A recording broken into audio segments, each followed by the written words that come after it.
ಸೃಷ್ಟಿಯ ಚಪ್ಪಾಳೆಯ ತಟ್ಟೋ ವೇಳೆ ಹೇಗೋ ಏನೋ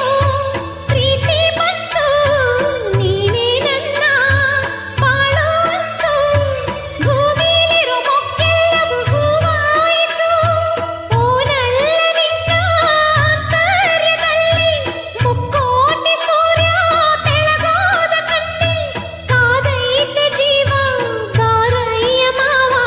ಸಂಗಾತಿ